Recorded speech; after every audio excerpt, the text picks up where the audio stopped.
जब तक बॉर्डर पर कंज्यूमर रहेंगे तब तक ट्रेड रहेगा, और जब तक ट्रेड रहेगा तब तक एक्सपोर्ट चलता ही रहेगा।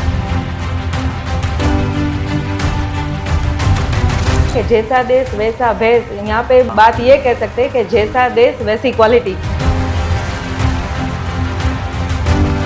इंपोर्ट और एक्सपोर्ट के बिजनेस में लोग है ना फॉरेन कंट्री की विजिट करते हैं, क्या यहाँ पे जाना सही है? आप फॉरेन विजिट का अभी स्टूडेंट्स को और बिजनेसमैन को क्रेज होता है, लेकिन जब वो विजिट करते वहाँ जाते हैं तो उसको पता चलता है कि उनकी प्रोडक्ट की क्वालिटी या वहाँ पे चलती ही नहीं।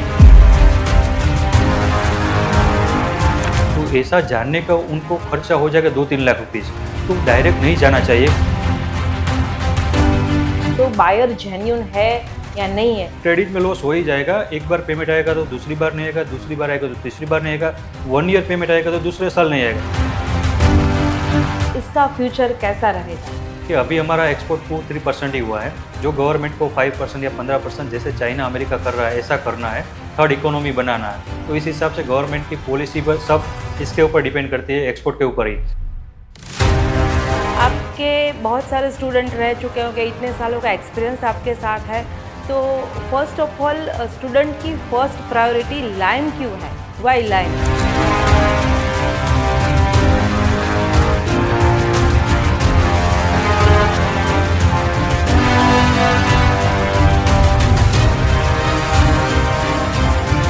तो पहले जो लोग थे 2 जोड़ी कपड़े लेते थे, अभी 4-5 पेयर कपड़े ले रहे हैं। पहले हमारे पास एक मोबाइल था घर में, अभी घर पे 2-3 मोबाइल हो रहे हैं। पहले हमारी स्ट्रीट में एक ही 4 व्हील थी, अब घर घर पे 4 व्हील हो रही है। तो ऐसे भी प्रोडक्ट का कंजप्शन हो रहा है, इसीलिए भी एक्सपोर्ट बढ़ता ही जाएगा। तो क्या ये बिजनेस और ज़्यादा और गहरा हो सकता है?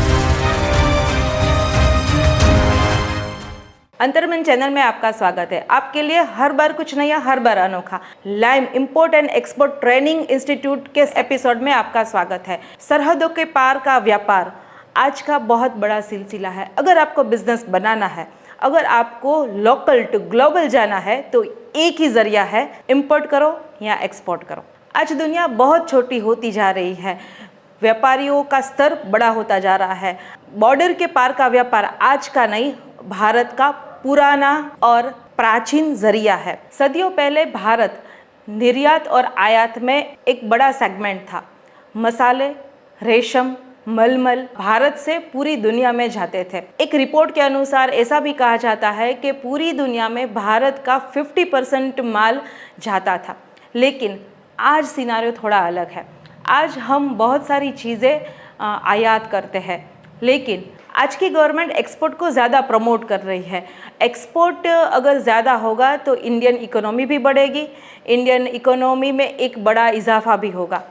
तो आइए आज पूरी बात जानते हैं अल्पेश जी से, जो लाइम इंस्टीट्यूट के ऑनर है, जो एक्सपोर्ट और इंपोर्ट एकेडमी चलाते हैं। आज के एपिसोड का कंटेंट होगा कि एक्सपोर्ट और इंपोर्ट करने के लिए क्या डिटेल्स ज़रूरी है, उसकी प्रोसेस कैसी होनी चाहिए, इंपोर्ट और एक्सपोर्ट बिजनेस का फ्यूचर कैसा है, गवर्नमेंट इंपोर्ट और एक्सपोर्ट बिजनेस को क्या प्रॉफिट देती है, एक्सपोर्ट के बाद गवर्नमेंट कितना इंसेंटिव देती है, सब कुछ ये एपिसोड में आपको जानने को मिलेगा।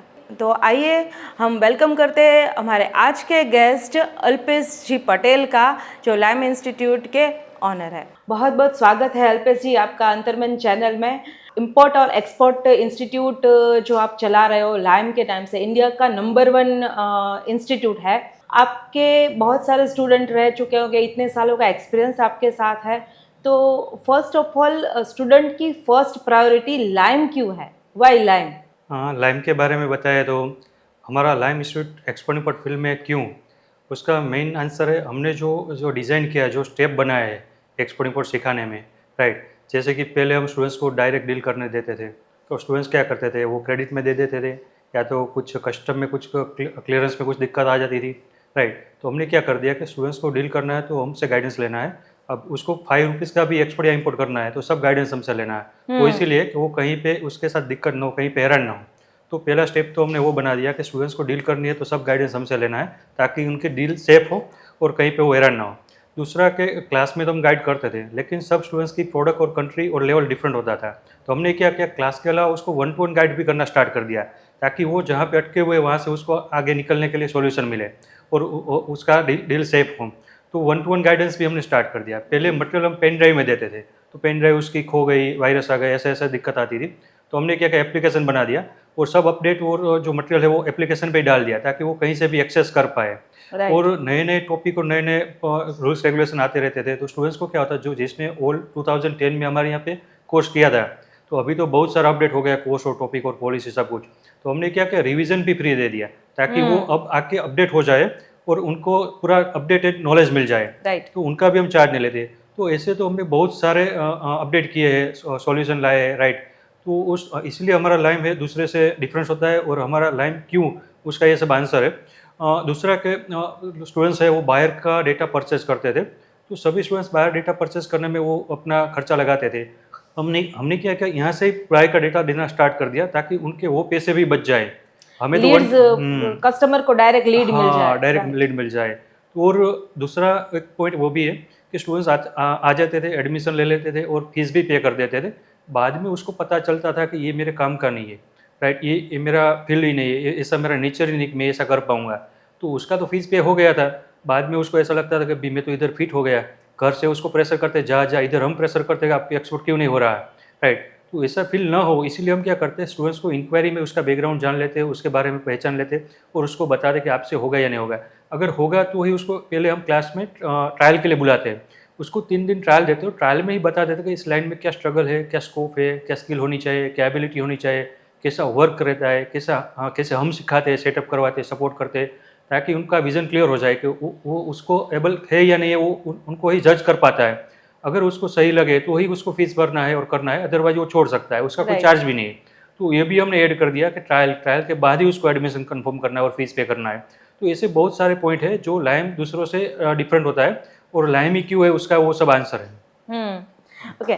जो भी स्टूडेंट है लाइम के, उसको अगर स्टार्टअप करना है, इंपोर्ट और एक्सपोर्ट में अपना कैरियर बढ़ाना है, वहीं पे अपना कैरियर एक्सप्लोर करना है, तो उसकी मेन थिंग क्या है, कहाँ से स्टार्ट कर सकते हैं, कौन सा प्रोडक्ट सिलेक्ट करें, ये सब नॉलेज आप कैसे देते हैं? हाँ, इसमें क्या है कि पहले तो स्टूडेंट्स का जो एजुकेशन और स्किल है, राइट, उसके डिमांड की बात करें तो आफ्टर 10th भी कर सकता है। उसको अगर इंग्लिश का नॉलेज है, कंप्यूटर इंटरनेट का नॉलेज है और कैलकुलेशन सही है, राइट, वो बंदा कर सकता है। और उसका नेचर ऐसा है कि उसका सेल्स पावर अच्छा है, कन्विंसिंग पावर अच्छा है, बेचने का शौक है, बेचता है तो मज़ा ही आता है, पैसा कमाने की भूख है, अगर ऐसा नेचर है तो उनके लिए ये लाइन सही है, वो इजीली सेट हो जाता है। और ऐसा नेचर नहीं है तो उसको टाइम लगता है, सेट तो हो जाता है लेकिन टाइम लगता है। और स्टार्टअप की बात करें तो हम कैसे स्टार्टअप करवाते हैं, तो सबसे पहले स्टूडेंट्स को होता है प्रोडक्ट सिलेक्शन।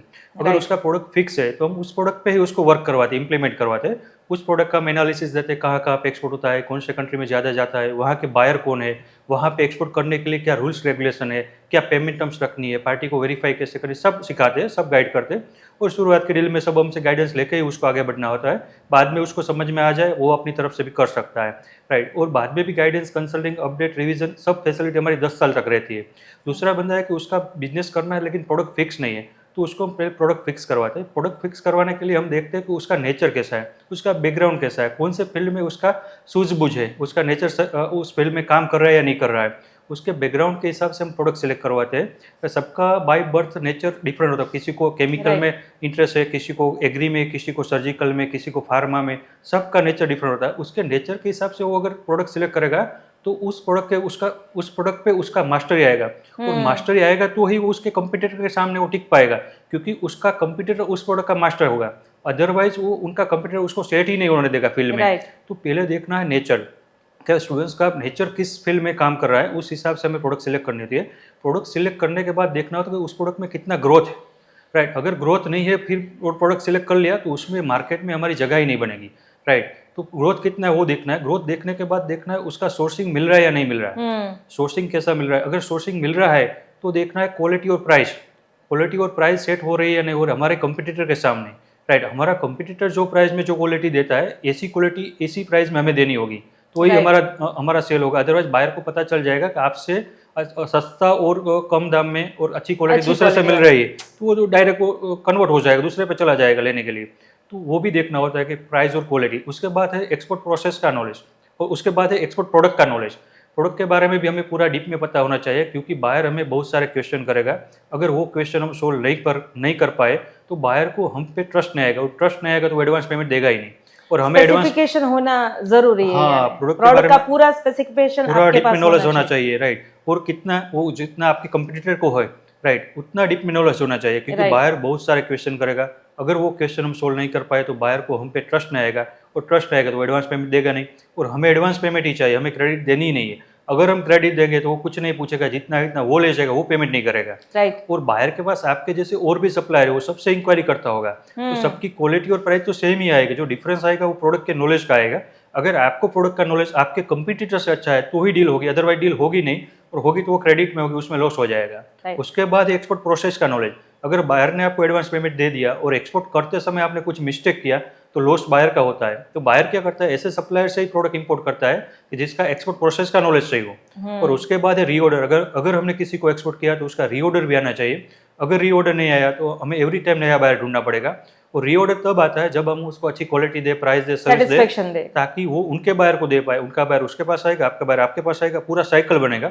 अदरवाइज वो साइकिल जनरेट ही नहीं होगा। तो ये सब स्टेप हमें देखने, तो जो बिगिनर है उनको हम ये सब स्टेप पहले से जीरो से लेकर कंप्लीट तक करवाते हैं। ओके, इंटरनेशनल जो बिजनेस है ना, उसमें ऑपोजिट बायर जेन्युइन होना बहुत जरूरी है। यहाँ पे फ्रॉड बहुत होता है। कंसाइनमेंट आ गया लेकिन चला गया, लेकिन पेमेंट नहीं आया। कंसाइनमेंट हमने भेज दिया, ठीक है, पूरी प्रोडक्ट हमारी तरफ से पूरा चैनल क्लियर है, लेकिन जो एडवांस पेमेंट आया वही आया, बाकी का पेमेंट नहीं आया।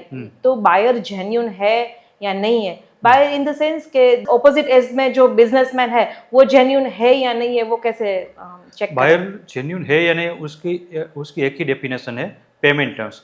पेमेंट टर्म्स एक्सपोर्ट में बहुत सारी है, उनमें से 15-17 पेमेंट टर्म्स है। उनमें से जो 2-3 एडवांस वाली पेमेंट टर्म्स है, अगर वो पेमेंट टर्म्स में बायर काम करने के लिए तैयार हो गया तो वो जेन्युइन है।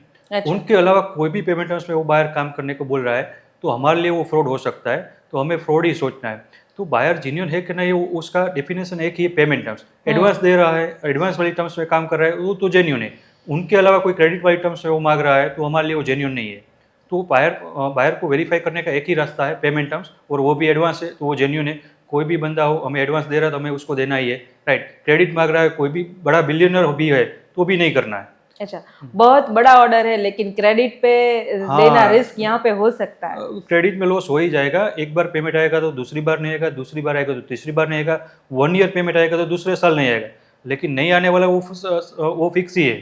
तो क्रेडिट वाला काम हम कर ही नहीं सकते एक्सपोर्ट में। अगर करना है तो उसमें लॉस होगा ही होगा। इंपोर्ट और एक्सपोर्ट के बिजनेस में लोग है ना फॉरेन कंट्री की विजिट करते हैं, बहुत सारे एग्जीबिशंस लगते हैं, जैसे कि हमारे इंडिया में G20 समिट होती है, वैसे ही चाइना में कैंटन फेयर होता है, बहुत सारे एग्जीबिशंस लगते हैं।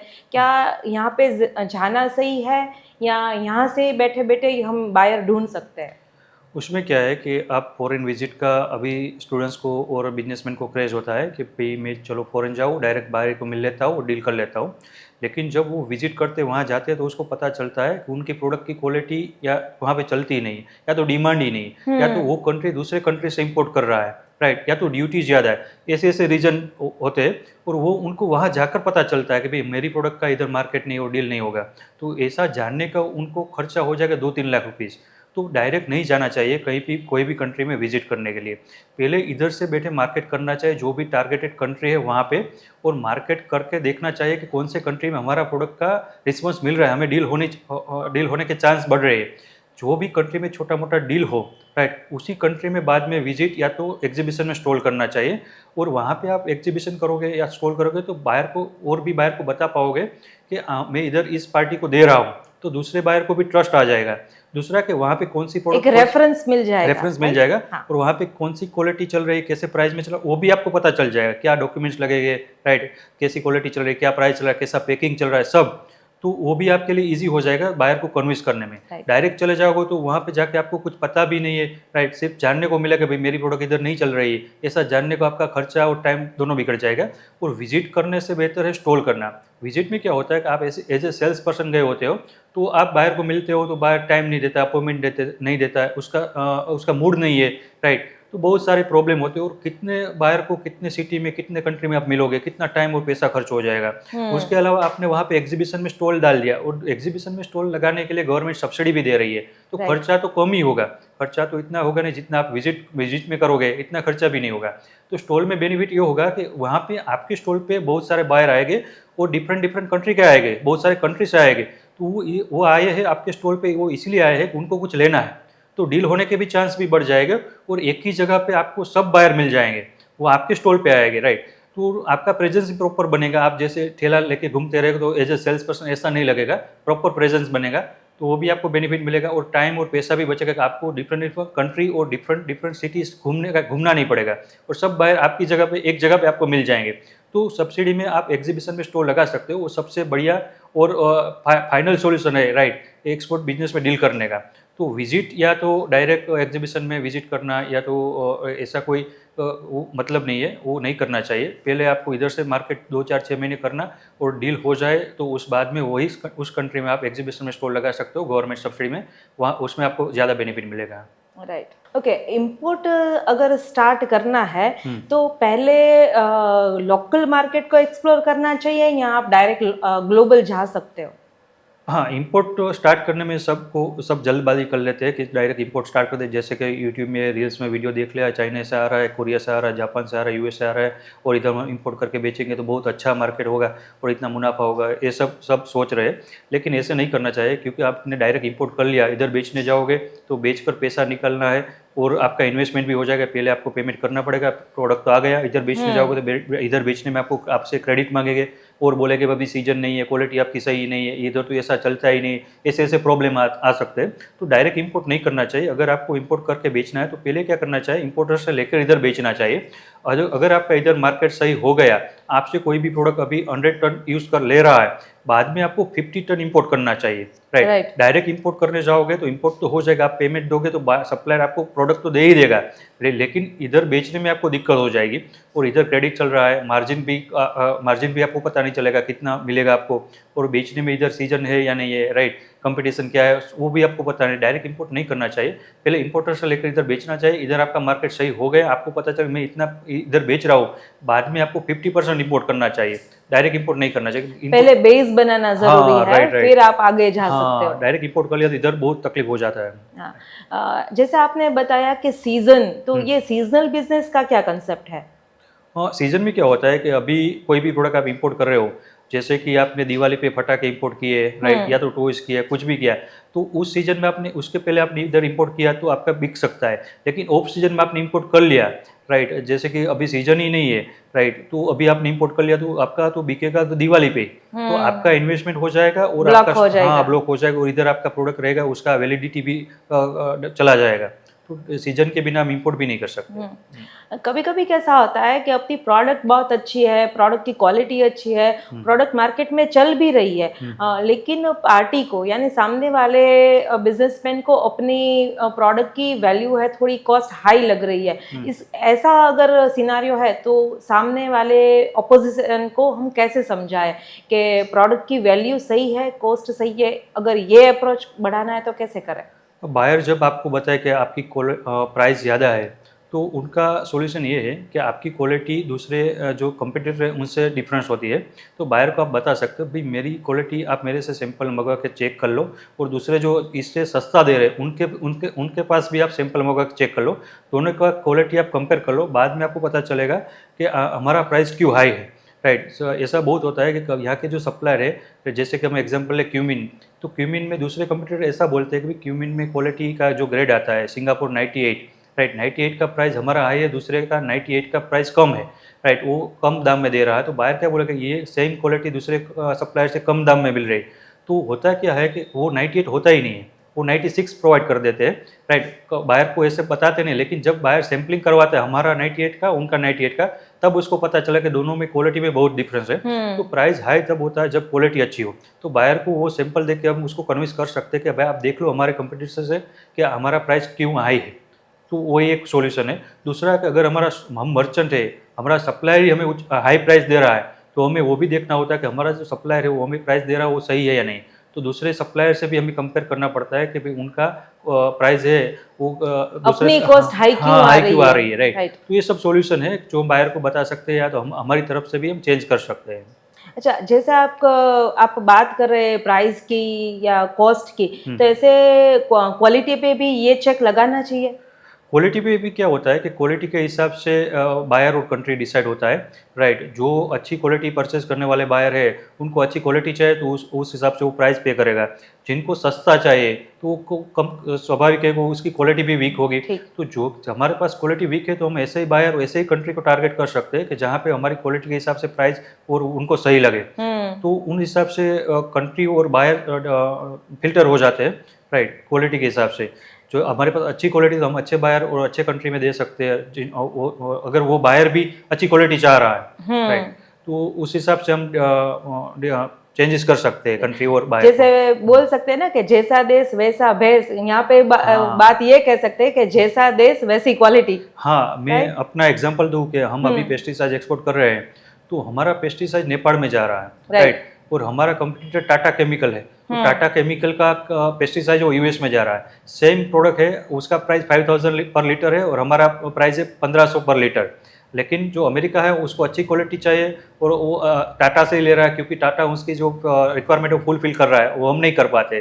तो टाटा अमेरिका बेच रहा है, हम नेपाल बेच रहे हैं। नेपाल में इसलिए कि नेपाल को सस्ता चाहिए, राइट, कम ऐसी क्वालिटी, ऐसी हाई क्वालिटी और हाई प्राइस नहीं चाहिए, तो वो हमसे ले रहा है। तो वहाँ पे टाटा का नहीं चलता, वहाँ पे हमारा चलता है, हमारा यूएसए नहीं चलता है। तो क्वालिटी के हिसाब से कंट्री डिसाइड होता है और उस हिसाब से हम मार्केट कर सकते हैं। राइट।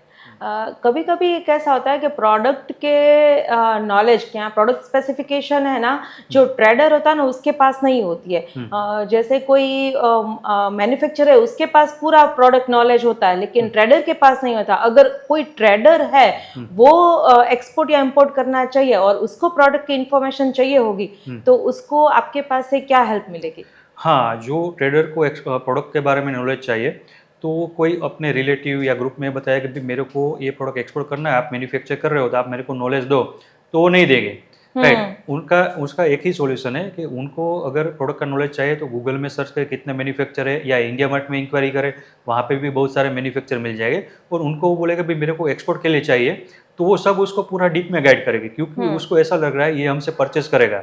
डायरेक्ट कोई रिलेटिव या रेफरेंस से इन्फॉर्मेशन मांगेगा तो वो नहीं देंगे, राइट। लेकिन वो एज ए बायर उनसे परचेस करने वाला है, ऐसे इंक्वायरी करेगा तो सब सप्लायर उसको पूरा डीप में नॉलेज देंगे, और इतना डीप में देंगे कि उसको पूरा बताएंगे, हाँ, पूरा डीप में बताएंगे कि उसको ऐसा लग रहा है कि उनकी प्रोडक्ट वो बेचेगा, उनसे परचेस करके एक्सपोर्ट करेगा। तो अगर प्रोडक्ट के बारे में नॉलेज नहीं है तो इंडिया मार्ट में इंक्वायरी करनी चाहिए, या तो गूगल में इंक्वायरी करनी चाहिए, सब मैन्युफैक्चरर से मिलना चाहिए, मैन्युफैक्चरर को कॉल करना चाहिए, और मैन्युफैक्चरर भी आपका फॉलोअप लेंगे क्योंकि उसको भी बेचना है।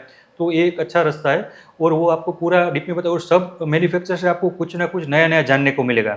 सब अपने बारे में बताए, भाई मेरे पास ये प्रोडक्ट है, ये क्वालिटी है, ये प्राइस है, ये पैकिंग है, मैं दूसरे से ये डिफरेंट, ऐसे कर करके आपको सब मैन्युफैक्चरर से कुछ ना कुछ नया जानने को मिल जाएगा, और ऐसे करके आपको पूरा प्रोडक्ट के बारे में डीप नॉलेज मिल जाएगा। राइट।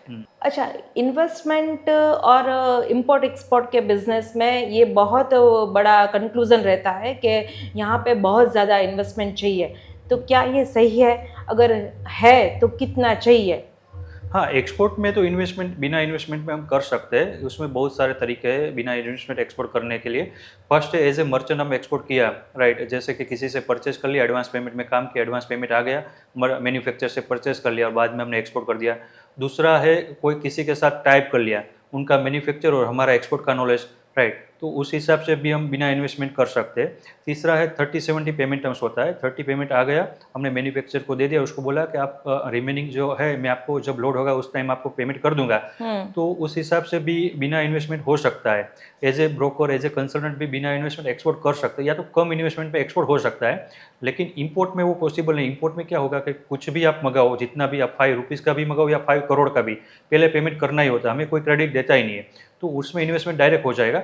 एक्सपोर्ट बिना इन्वेस्टमेंट ये सब तरीके से पॉसिबल है, कि हम एडवांस पेमेंट में काम करें, एज ए मर्चेंट काम करें, जॉइंट वेंचर पे काम करें, राइट। तो ये सब तरीके हैं जो बिना इन्वेस्टमेंट हम कर सकते हैं, या तो कम इन्वेस्टमेंट से हम स्टार्ट कर सकते हैं। हाँ, जैसे आपने बताया कि एक्सपोर्ट करना इजी है लेकिन इंपोर्ट के लिए एक बड़ा अमाउंट चाहिए होता है, तो क्या अपनी गवर्नमेंट पॉलिसी या इंडियन गवर्नमेंट पॉलिसी इंपोर्ट के लिए कोई लोन या कोई सब्सिडी या ऐसा कुछ प्रोवाइड करती है कि जैसे नए बिजनेसमैन हो, एंटरप्रेन्योर हो, उसको बूस्ट मिले?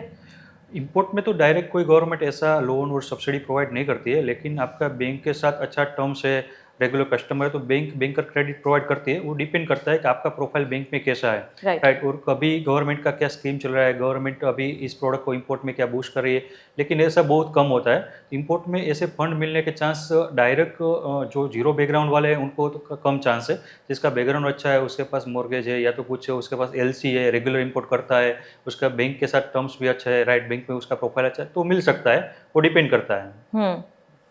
अच्छा, बैंक के तरफ से अगर लोन नहीं मिलेगा तो या सीसी है या एनी अदर जो पॉलिसी है उसके अगेंस्ट हम अगर इंपोर्ट करते हैं तो ये वायबल रहता है? क्या ये करना चाहिए? नहीं, ऐसे तो नहीं करना चाहिए, क्योंकि कि कोई भी डिपेंडेंसी आप लेके करोगे, राइट, तो उसका जो मार्जिन है आपका, उसका इंटरेस्ट देखोगे तो आप मार्जिन पे इतना ही वांड होता है, राइट। तो ऐसे डायरेक्ट किसी से फंड लेके इंपोर्ट नहीं करना चाहिए। पहले अपने फंड से जो छोटा अमाउंट है, जो छोटे अमाउंट से इंपोर्ट करना स्टार्ट करना चाहिए। जैसे जैसे आपको कॉन्फिडेंस आ जाए, आपको लगता है कि मार्जिन मिल रहा है, बाद में ऐसे आप फाइनेंस और कुछ ले सकते हो। डायरेक्ट ऐसे कोई फंड या तो कोई सब्सिडी लेके इंपोर्ट नहीं करना चाहिए, राइट। आपने जैसे बताया ना कि ये पूरा बिजनेस ऑलवेज एक गवर्नमेंट की पॉलिसी के अंडर चलता है, कोई क्रेडिट पे नहीं चलता, ठीक है। तो क्या कभी भी ट्रस्ट बिल्ड हो जाए, एक ही बायर के साथ हमने बहुत सारे कंसाइनमेंट किए हैं, फिर क्या क्रेडिट देनी सही रहेगी यहाँ पे? हाँ, बायर को क्रेडिट कब दे सकते हैं, राइट, आपका ये क्वेश्चन है। बायर को हम क्रेडिट दे सकते हैं जब बायर हमारे साथ रेगुलर काम करता है और उन बायर से हमने बहुत सारा अर्निंग किया है, राइट। अभी कोई बायर को मैंने एक्सपोर्ट किया, रेगुलर 2-3 साल से कर रहा हूँ, और उस बायर से मैंने अगर 5 करोड़ रुपीज़ कमाए हैं, बाद में मैं उसको 5 लाख रुपये का क्रेडिट दूँ तो कोई दिक्कत नहीं है।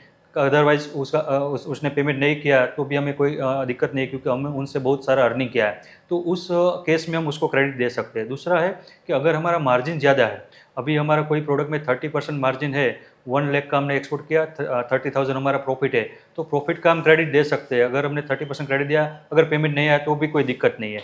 तो ऐसे केस में हम क्रेडिट दे, या तो हमें पता है कि बायर जेन्युइन है, हम उसके बारे में पूरा जानते हैं कि भाई मैं उसको क्रेडिट में दूंगा, लेकिन वो कहीं पे क्रेडिट में देकर लॉस नहीं करेगा, तो ताकि हमारा पेमेंट सेफ है, ऐसा हमें पूरा पता है। या तो वो बड़ी कंपनी है, राइट, जो कभी हमारा ऐसी छोटी अमाउंट वो लॉस छोटी अमाउंट का वो फ्रॉड नहीं करेगा, ऐसा हमें पता है उस बायर के बारे में, तो हम क्रेडिट दे सकते हैं। अदरवाइज हम किसी को ऐसे क्रेडिट नहीं दे सकते, और शुरुआत में तो देनी ही नहीं चाहिए, राइट। कोई भी बायर से हम रेगुलर डील कर रहे हैं और उससे अच्छा मुनाफा किया, अर्निंग किया, बाद में थोड़ा क्रेडिट दे सकते हैं, वो भी इंश्योरेंस लेके।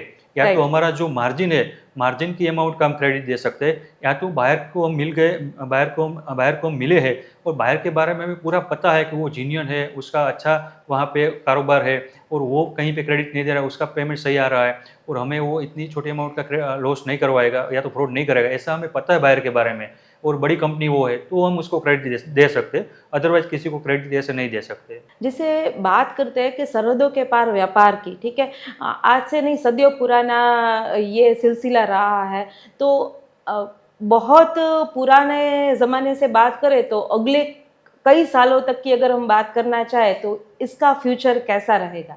जब तक बॉर्डर पर कंज्यूमर रहेंगे तब तक ट्रेड रहेगा, और जब तक ट्रेड रहेगा तब तक एक्सपोर्ट चलता ही रहेगा।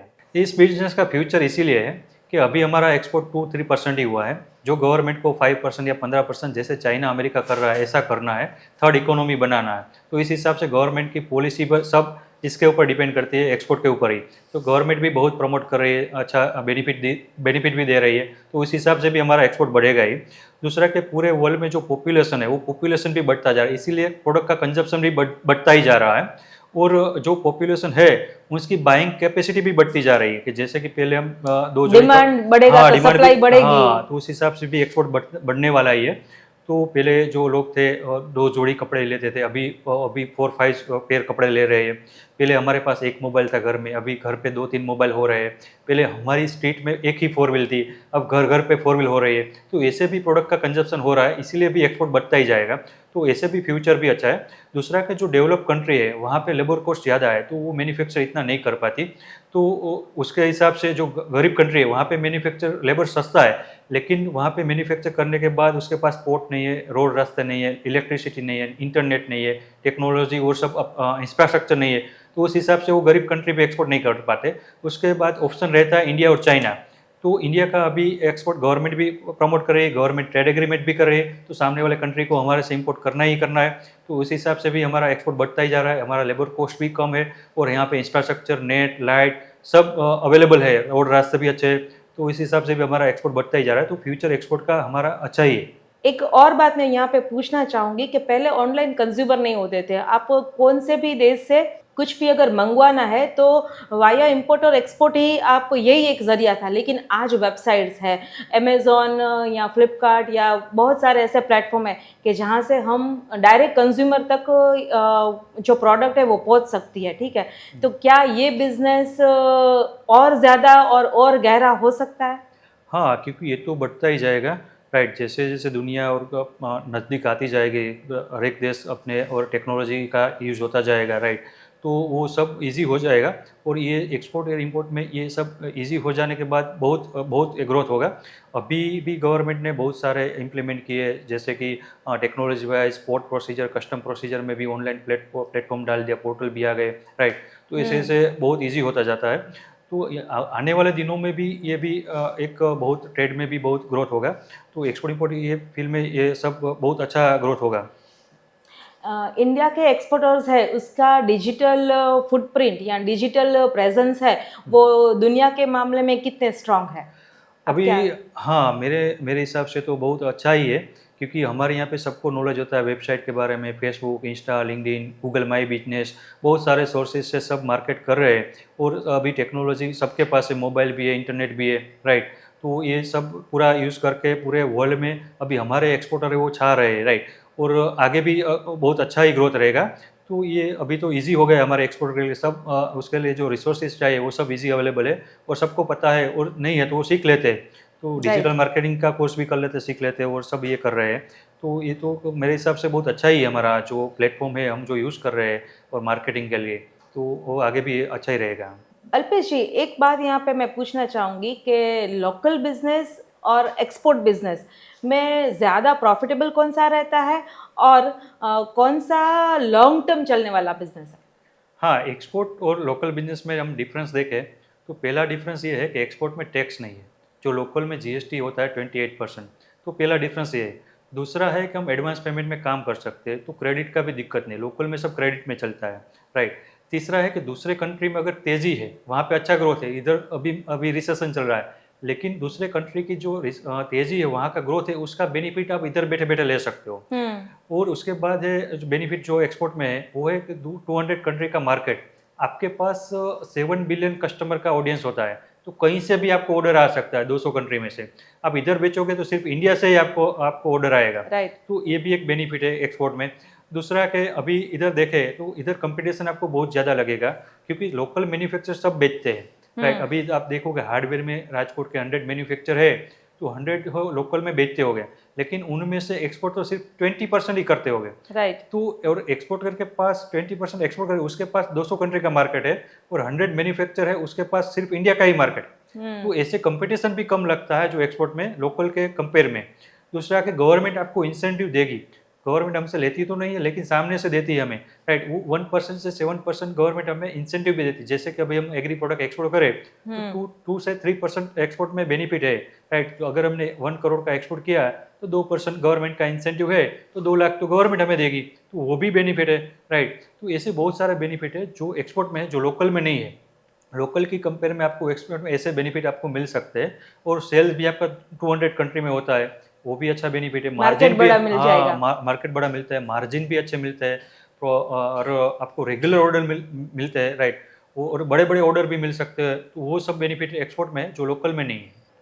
अगर आप लाइम इंस्टीट्यूट से जुड़ना चाहते हो, इंपोर्ट और एक्सपोर्ट में अपना बिजनेस बढ़ाना चाहते हो, या फिर कुछ नया करना चाहते हो, आप अपनी प्रोडक्ट को लोकल नहीं ग्लोबल प्लेटफॉर्म पे बेचना चाहते हो, तो आज ही कांटेक्ट करें लाइम इंस्टीट्यूट का।